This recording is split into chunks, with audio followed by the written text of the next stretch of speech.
3.1 प्रस्तावना। किसी देश का संविधान उसकी सरकार के लिए सर्वोच्च विधि राजनीतिक सर्वोच्च आदेश होता है। इसमें प्रजा के अधिकारों का भी विवरण होता है जो कि न्यायसम्मत होते हैं।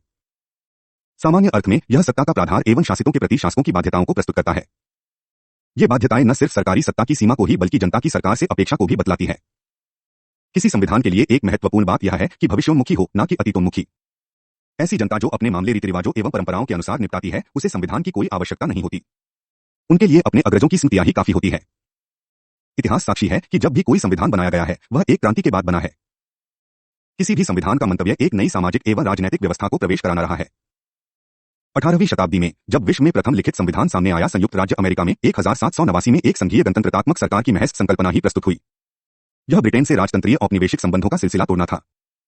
सरकारी सत्ता हेतु सीमाओं के रूप में जनता के अधिकारों को समाविष्ट करते हुए 2 वर्षों के भीतर ही संयुक्त राज्य अमेरिका का संविधान 10 संशोधनों से गुजरा। धारणा यह थी कि जनता के पास स्वाभाविक रूप से कुछ निश्चित अधिकार है और सरकार उनका हनन नहीं कर सकती। ये अधिकार उदार यथेच्छकारिता के सिद्धांत लिबरल लेसस फेयर डॉक्ट्रिन के रूप में सोचे गए, जो कि जिंदगी, स्वतंत्रता एवं निजी संपत्ति के अधिकारों को प्रेरित करते। 20वीं सदी में अधिकारों की यह सोच कल्याण की दृष्टि से और गहन हुई और समाजवादी विचारों में भी। विश्व के दूसरे संविधानों में भी नए अधिकार शामिल किए गए और पहले के अधिकारों के क्षेत्र को न्यायिक व्याख्या द्वारा विस्तार दिया गया। यहां तक कि अधिकारों के कथन भी दुरुस्त किए गए। इस प्रकार अब के मतक संयुक्त सोवियत समाजवादी गणतंत्र के संविधान में लाभकारी रोजगार को प्रत्येक नागरिक के एक मौलिक अधिकार के रूप में शामिल किया गया। संयुक्त राज्य अमेरिका में जनता के कमजोर वर्गों के हित को स्वीकार किए जाने को न्यायिक प्रमाण माना गया। आयरलैंड के संविधान में प्रजा के कल्याण हेतु कुछ नीति निर्देश जोड़े गए।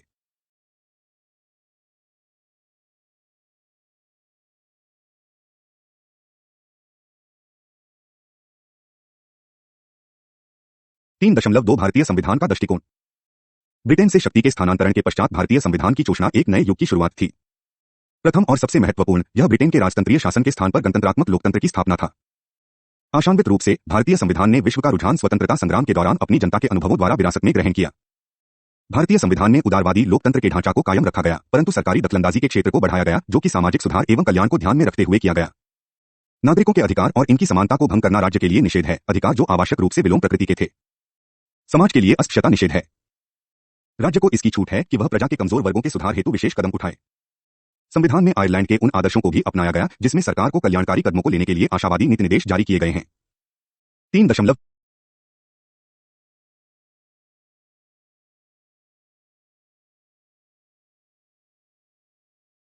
3.3 संविधान की प्रस्तावना। हर उदारवादी लोकतंत्रात्मक संविधान की एक प्रस्तावना होती है जिसमें संविधान का सार निहित होता है।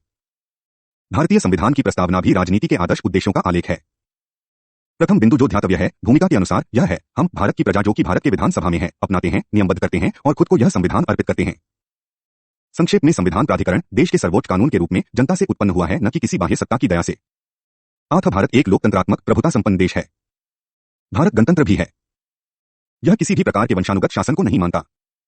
राज्य का लोकतंत्रात्मक स्वरूप जनता द्वारा संघीय संसद के प्रथम सदन एवं राज्य विधानसभाओं के चुनाव से सुनिश्चित होता है, जिसका आधार वयस्क मताधिकार है।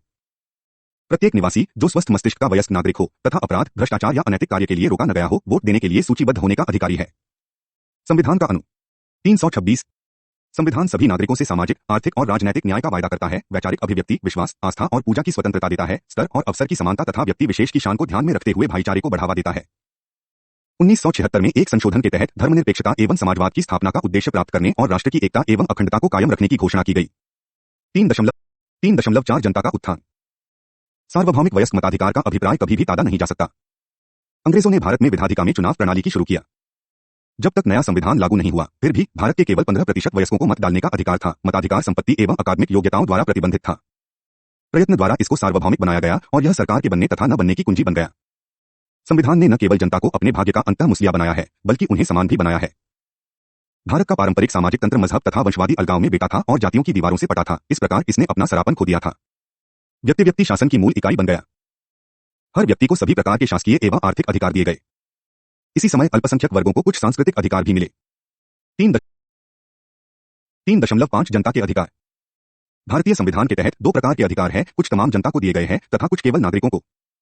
प्रथम प्रकार के अधिकार गैर नागरिकों के लिए भी हैं और इसमें शामिल है कानून के समक्ष समानता एवं कानून की एक समान सुरक्षा अनु 014, गैरकानूनी दोष सिद्धि से सुरक्षा अनु 20, जीवनमापन एवं आत्मिक स्वतंत्रता अनु 21, अवैध प्रतिरोध से सुरक्षा अनु 22, मानवों की भीड़ में शोषण तथा सार्वजनिक उद्देश्यों के अलावा बेगार लेने के विरुद्ध अधिकार अनु 023, बच्चों को खतरनाक रोजगार के विरुद्ध अधिकार अनु 024, मजहब की स्वतंत्रता अनु 25, मजहबी मामलों के प्रबंध हेतु मजहबी संस्थाओं को स्वतंत्रता अनु 26 तथा करों के भुगतान से मुक्ति जो कि विशेष तौर से किसी मजहब विशेष या मजहबी संस्थाओं के लाभ की प्रक्रिया में हो। अनु 27 मजहबी संस्थाओं द्वारा संचालित विद्यालयों में लादे गए मजहबी निर्देशों से स्वतंत्रता। अनु 28 अल्पसंख्यकों की सुरक्षा। अनु 29 अल्पसंख्यकों को इच्छानुसार शैक्षिक संस्थानों को स्थापित एवं संचालित करने का अधिकार। अनु 30 संवैधानिक उपचारों का अधिकार। अनु 32 और 226 तथा कानून के प्राधिकार सम्मत संपत्ति से वंचित न करने का अधिकार। अनु 300 ए अन्य सभी अधिकार जो नागरिकों को है वे हैं राज्य द्वारा भेदभाव के विरुद्ध अधिकार। अनु 015 सार्वजनिक रोजगार में अवसरों की समानता का अधिकार। अनु 016 अस्पृश्यता के विरुद्ध अधिकार। अनु 17 सेना या शिक्षा के सिवाय राज्य उपाधियों के निर्माण के विरुद्ध अधिकार। अनु 018 भाषण और अभिव्यक्ति की स्वतंत्रता का अधिकार। शांतिपूर्वक एवं निहत्थे एकत्र होने का अधिकार। संस्थाएं या संघ निर्माण का अधिकार। स्वेच्छापूर्वक तमाम भारतीय भूखंड में डूबने का अधिकार और भारतीय भूखंड के किसी भी हिस्से में रहने तथा बसने का अधिकार और किसी भी व्यवसाय को अपनाने तथा किसी भी उद्योग या व्यापार करने का अधिकार। अनु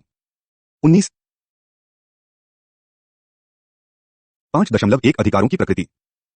अधिकारों के विषय में अग्रलिखित बिंदु विचारणीय हैं। 1 में अधिकार विलोम प्रकृति के हैं क्योंकि में अधिकारियों को इनका उल्लंघन करने से रोकते हैं। 2 जबकि इन अधिकारों में से ज्यादातर राज्य के विरुद्ध है। इनमें से कुछ जैसे अस्पृश्यता के विराध अधिकार। अनु 017 और अल्पसंख्यकों को सुरक्षा का अधिकार। अनु 29 समाज के विरुद्ध हैं। 3 जबकि ज्यादातर अधिकार व्यक्ति विशेष के लिए है, कुछ वर्षों के लिए है। अनु 27, 29 और 30। 4 ज्यादातर अधिकार शर्त आधारित है कि अधिकार से पूर्व सार्वजनिक हित, कानून एवं व्यवस्था, मर्यादा और प्रजा के कमजोर वर्गों का हित आदि पर विचार किया जाए। भारत में अधिकारों की प्रकृति को समझने में ये बिंदु महत्वपूर्ण है। हम यह बता चुके हैं कि परंपरावादी उदारवादी लोकतंत्र जैसे कि संयुक्त राज्य अमेरिका में अधिकारों को विलोम रूप से बनाया गया था जिससे राज्य उनका हनन नहीं कर सकते। समाज के अन्य सदस्यों द्वारा इन अधिकारों की सुरक्षा का मसला राज्य की विधि और कानून व्यवस्था द्वारा निभाया जाता है। उदाहरणार्थ यूएसए में जातीय दंगे अपराधात्मक कानून के ही अंतर्गत निपटाए जाते हैं जिसके लिए राज्य संवैधानिक तौर पर बिना किसी भेदभाव के ऐसा करने को बाध्य है। दूसरी तरफ भारत में उच्च वर्ण के लोगों द्वारा अस्पृश्यता सीधे सीधे संविधान के प्रति अपराध है। इसी प्रकार बहुसंख्यक समुदाय द्वारा अल्पसंख्यकों के अधिकारों का उल्लंघन संविधान के समक्ष अपराध है। यह सीधे सीधे राज्य का संवैधानिक कर्तव्य है कि वह दलितों, अनुसूचित जातियों के लोग, आदिवासियों, अनुसूचित जनजातियों से संबंधित लोग और मजहबी तथा भाषाई अल्पसंख्यकों के सामाजिक अधिकारों की रक्षा करें। पहले के उदार संविधानों से भारत के संविधान का एक अन्य महत्वपूर्ण अंतर है अधिकारों की सीमाओं की विशिष्टता। संयुक्त राज्य अमेरिका में इन सीमाओं का निर्धारण न्यायालयों द्वारा होता है और ये न्यायाधीशों के निजी मत पर आश्रित होते हैं। इन निजी मतों का भारत में निषेध तो नहीं है परंतु ते संविधान सम्मत होने ही चाहिए। जैसा कि बताया जा चुका है, संवैधानिक सीमाओं का सरोकार न केवल कानून एवं व्यवस्था से है वरन सर्वसामान्य के हित में भी है जिसमें सामाजिक संपन्नता, नैतिकता और समाज के कमजोर वर्गों के कल्याण भी निहित है। अतः संविधान में वर्णित वर्गों और व्यक्ति विशेष दोनों की सम्मति देश के मजहबी इतिहास का दुखद परिणाम है। भारतीय संविधान की मजहबी तथा भाषाई अल्पसंख्यकों और कमजोर वर्गों के प्रति वचनबद्धता उन यूरोपीय संविधानों की याद दिलाता है जो कि 2 विश्व युद्धों के मध्य अल्पसंख्यक संधियों के तहत बनाए गए जिसमें राज्यों की उनकी स्थापना से पूर्व हस्ताक्षर करने पड़े। उन देशों में पोलैंड, युगोस्लाविया और चेकोस्लोवाकिया है। अंतर यह है कि इन यूरोपीय राज्यों ने कभी भी गंभीरता से उन्हें लागू नहीं किया। भारत में इनकी पूर्ण गंभीरतापूर्वक लागू किया जा रहा है। इस प्रकार भारतीय संविधान में प्रदत्त अधिकारों की बनावट सामाजिक परिवर्तन में राज्य की सक्रिय भूमिका को ध्यान में रखती है। 3.6 राज्य के नीति निदेशक सिद्धांत। राज्य की एक अन्य सीधे सीधे सक्रिय भूमिका सतत सामाजिक आर्थिक परिवर्तन को लाना है जिसके लिए भारतीय संविधान में राज्य की नीति के कुछ नीति निदेशक सिद्धांतों को वर्णन किया गया है। ये सिद्धांत न्यायालय द्वारा सीधे लागू नहीं किए जाते हैं परंतु न्यायालय संविधान की व्याख्या करते समय मौलिक अधिकारों सहित उनके द्वारा मार्गदर्शन लेते हैं। संविधान राज्य को आदेश देता है कि वह शासन में मूल रूप से उनका आदर करे और नियमों को बनाते समय उनका पालन करे। 6.1 लोक कल्याण एवं गौरवपूर्ण जीवन। राज्य के लिए सबसे मौलिक नीति निर्देश है एक ऐसी सामाजिक व्यवस्था को सुनिश्चित करने का प्रयास करना जिसमें न्यायिक, सामाजिक, आर्थिक और राजनीतिक इकाइयों सभी संस्थानों को अपनी राष्ट्रीय जिंदगी जीने को प्रेरित करें। विशेष तौर से राज्य वेतनों की असमानता को कम करे और स्तर, सुविधाओं और अवसरों की असमानता को खत्म करे न केवल व्यक्ति व्यक्ति में वरन विभिन्न क्षेत्रों में रह रहे या विभिन्न उद्यमों में संलग्न व्यक्तियों में। अनु 38 विशेष तौर से राज्य ऐसी नीतियों को प्रोत्साहित करे जिसमें स्त्री एवं पुरुष सहित सभी नागरिकों को समान रूप से जीविकोपार्जन के माध्यम उपलब्ध हो, मालिकाना हक और नियंत्रण में सर्वहित को सर्वोपरि माना जाए, संपत्ति और उत्पादन के माध्यमों का ध्रुवीकरण न हो ताकि सार्वजनिक अक्षित न हो, स्त्री पुरुष दोनों के लिए समान काम के लिए समान वेतन सुनिश्चित हो, श्रमिकों, स्त्री व पुरुषों के स्वास्थ्य एवं सामर्थ्य की रक्षा हो, बालकों को व्यसनों से बचाया जाए और उन्हें उनके विकास के स्वास्थ्यपूर्ण, स्वतंत्र एवं गरिमापूर्ण न अवसर दिए जाए। अनु 39 6.2 कानून के 6.2 कानून के दायरे में। संविधान के इस भाग 4 के अनुच्छेदों में इन मूल उद्देश्यों की व्याख्याएं हैं। राज्य समान अवसरों के आधार पर न्याय सुनिश्चित करने हेतु कानून तंत्र के चालन को प्रोत्साहित करे और विशेष तौर से उपयुक्त विधायी नियमों या नीतियों या अन्य तरीकों से निःशुल्क कानूनी सहायता उपलब्ध कराए। इसको सुनिश्चित करे कि न्याय दिलाने के अवसरों से कोई भी नागरिक आर्थिक और दूसरी अयोग्यताओं के कारण वंचित न रहे। अनु 390 1977 में जोड़ा गया 42वीं संविधान संशोधन। राज्य इसका भरकस प्रयास करे कि संपूर्ण भारतीय क्षेत्र में एक समान नागरिक संहिता सुनिश्चित हो। अनु 44 राज्य की सार्वजनिक सेवाओं में राज्य न्यायपालिका को कार्यकारिणी से विलग करने के कदम उठाए। अनु 50 राज्य ग्राम पंचायतों को गठित करने के कदम उठाए और उन्हें आवश्यक शक्तियों तथा प्राधिकारों से संपन्न करे ताकि वे स्वावलंबी सरकार की इकाइयों के रूप में समर्थ हों। अनु 40 6.3 आर्थिक दायरे में। आर्थिक दायरे के अंतर्गत और भी संरक्षित वायदे हैं। राज्य अपनी आर्थिक सामर्थ्य और विकास की परिधि में काम के अधिकार, शिक्षा को सुनिश्चित करने हेतु प्रभावी कदम उठाए और बेरोजगारी, वजावस्या, बीमारी और विकलांगता तथा अन्य सामर्थ्यहीनता की दशा में सार्वजनिक सहायता दे।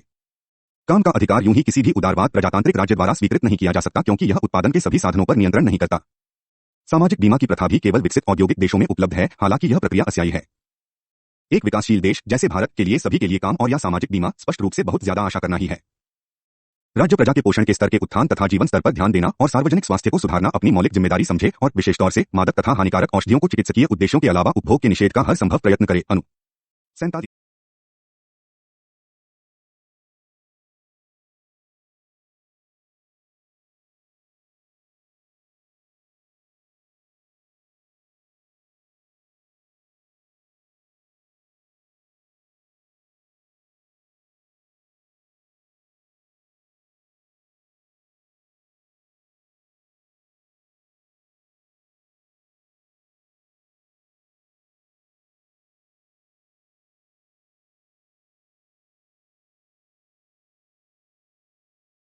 छह दशमलव चार श्रमिकों के अधिकार। राज्य काम की उपयुक्त तथा मानवीय स्थितियों को संरक्षित करने और माता को आराम पहुंचाने के उपाय करे। राज्य उपयुक्त विधान या आर्थिक प्रबंधन या किसी अन्य प्रकार से यह संरक्षित करने के प्रयास करे ताकि उद्योग, कृषि या अन्य कार्य में संलग्न सभी श्रमिकों को जीविका वेतन, जीवन के उचित स्तर के मुताबिक काम की परिस्थितियों तथा खाली समय में पूर्ण मनोरंजन और सामाजिक तथा सांस्कृतिक अवसर उपलब्ध हों और विशेष तौर से राज्य ग्रामीण क्षेत्रों में व्यक्ति स्तर पर या सहभागिता स्तर पर कुटीर उद्योगों के प्रोत्साहन का प्रयास करे। 43।